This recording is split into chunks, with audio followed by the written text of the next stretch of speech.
dashur teleshikues, ju përshëndes. Fillojmë lajmet në televizionin 4+. Edicioni i 6 i panairit të punës dhe aftësive startoi sot në Lushnjë. Morën pjesë universitete shtetërore dhe private, Akademia e Policisë, kompani të ndryshme rajonale, dhoma e tregtisë, zyra e punës për të ofruar të interesuarve mundësi shkollimi dhe punësimi. Panairi i punës dhe aftësive startoi sot edicionin e tij të 6 në Lushnjë dhe të 16 në Shqipëri prej disa ditësh.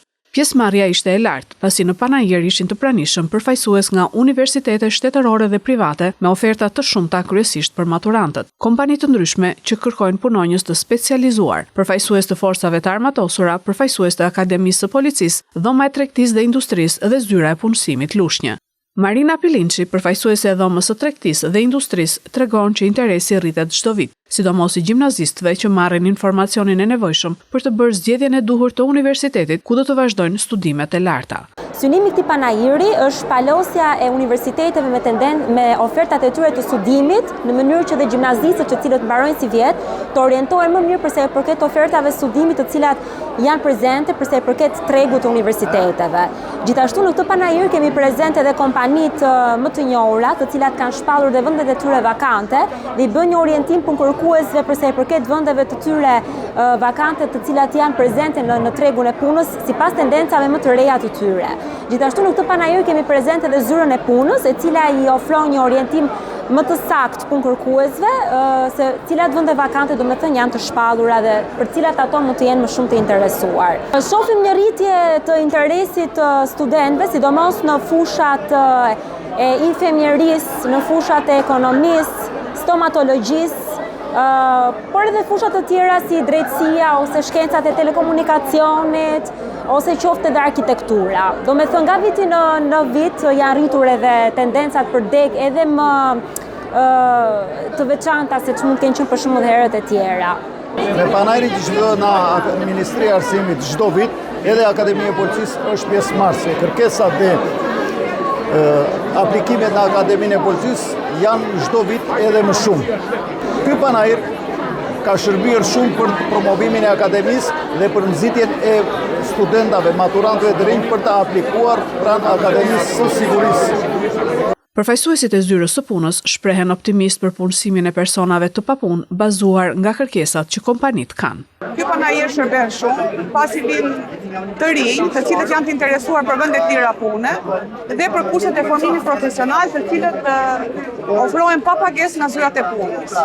Dhe njihen me tregun e punës, me nevojat e tyre dhe të gjitha kurset që ne ofrojmë, që të rinj pastaj të kenë mundësi të përgatiten për tregun e punës.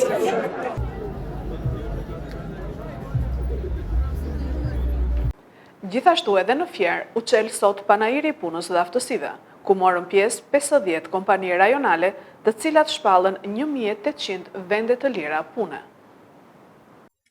Në qytetin e Fierit ditën e sotme është çelur panairi i punës dhe aftësive, ku pjesëmarrëse janë 50 kompani rajonale, të cilat do të shpallin 1800 vende të reja pune. Biznese të rëndësishme rajonale nga sektori bankar, turizëm, hoteleri, kulinari, farmaceutike, ndërtime e tjerë janë bërë pjesë e panairit.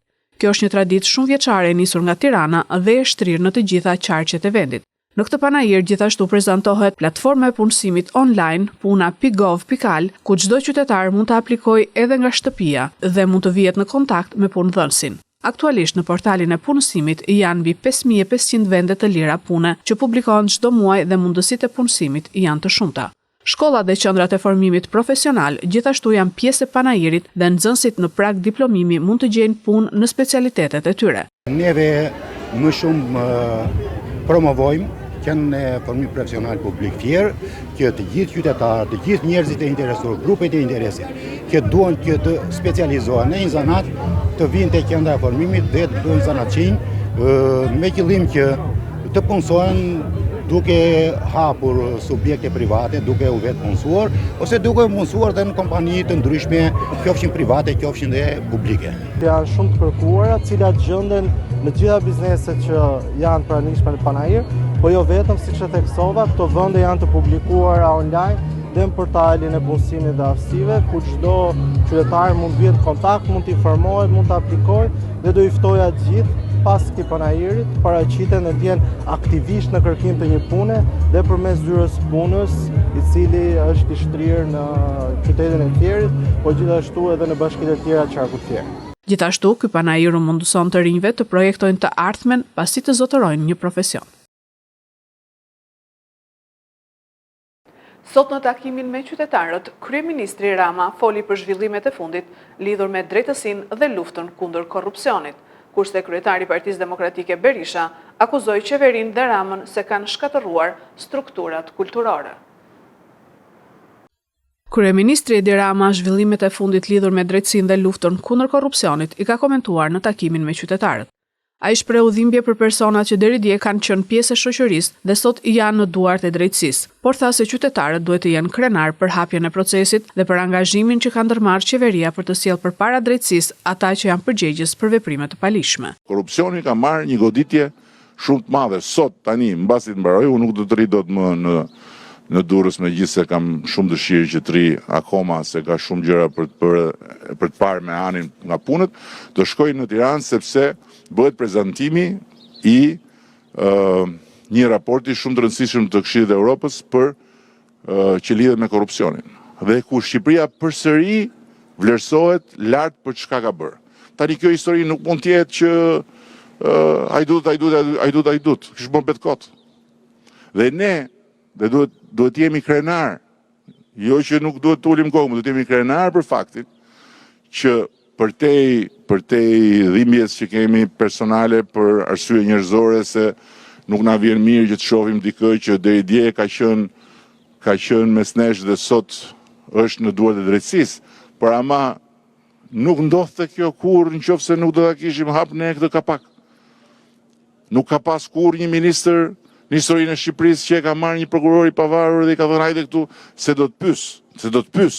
Ndërkohë, kryetari i Partisë Demokratike Sali Berisha vazhdon akuzat e ashpra ndaj qeverisë dhe kryeministrit Rama në prezantimin e programit për kulturën, duke denoncuar zhvillimet e fundit në fushën e kulturës.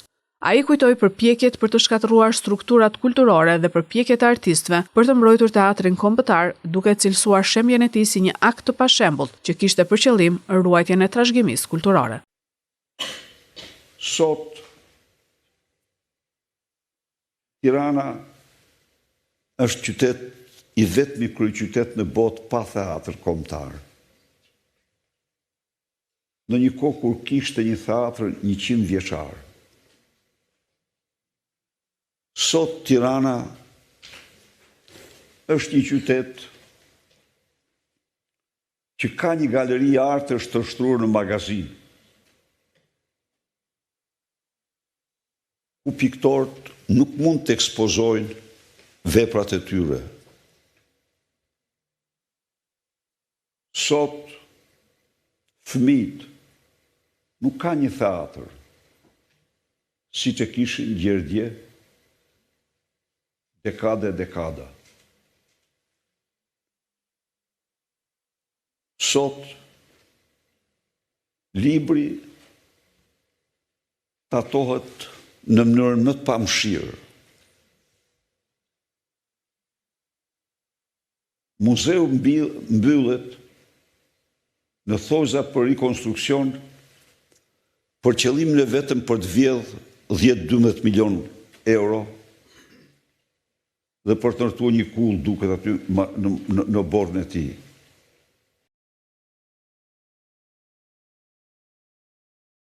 Zbardhet e plot dinamika e aksidentit në rrugën Varr-Fushkruj, ku 4 të rinj mbetën të vdekur mes natën e të mërkurës.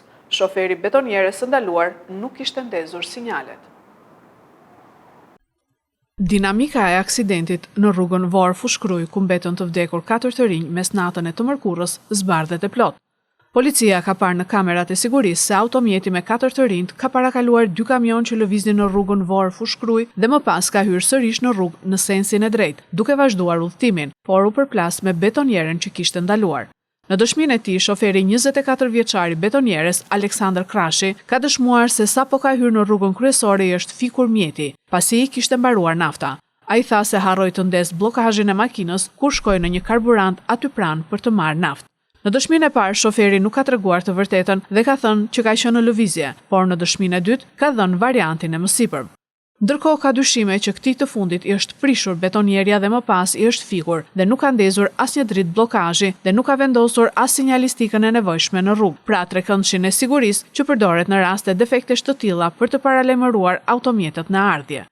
Grupi hetimor dyshon se përplasja ka qenë e fortë për shkak të shpejtësisë së lartë dhe mungesës së fushpamjes së drejtuesit në makinën e aksidentuar. Faktor për mungesën e fushpamjes besohet se ka qenë edhe mungesa e ndriçimit në zonë.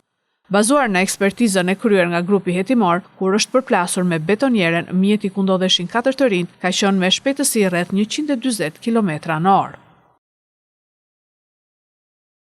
Gjykata e Hagës i jep leje ish-presidentit të Kosovës Hashim Thaçi t'i bëjë homazhe të atit.